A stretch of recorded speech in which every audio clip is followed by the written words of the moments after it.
প্রতিবার ঈদ করতে আমার গ্রামের বাড়ি যাই, আমার আব্বা আম্মা ওখানে থাকেন। তো প্রতিবার যেটা হয় যে পত্রিকাগুলোর যে ঈদ সংখ্যা বের হয়, এই ঈদ সংখ্যাগুলো আমার বাবার জন্য নিয়ে যাই পড়ার জন্য। তো প্রথম আলোর ঈদ সংখ্যা 2023। তো আমি আমার বাসার রুফটপে বসে বসে এটা পড়ছিলাম, ওটা নিয়ে গেছিলাম বাবার জন্য।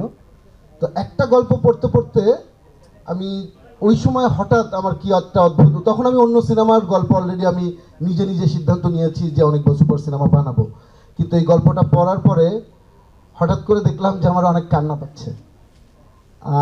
ওই সময় আমার মনে হলো যে এইটা আসলে আমি করতে চাই। আমি প্রথম ফোনটা আমি আসলে আমার প্রিয় বন্ধু সহকর্মী জাভেদ সুলতান পিয়াসকে দিয়েছিলাম। আমি বলেছিলাম এরকম একটা গল্প, খুব ইন্সপায়ার্ড হয়েছি। দেন ঈদ সংখ্যার সম্পাদক সাজ্জাদ ভাইকে বলেছিলাম। তো এই যে একটা, আপনারা জানেন, একটা ইন্সপায়ার্ড বাই ট্রু স্টোরি, একটা চরিত্রের উপরে বেস করে এই গল্পটা পাবলিশড হয়েছিল, রিয়াদ লিখেছিল।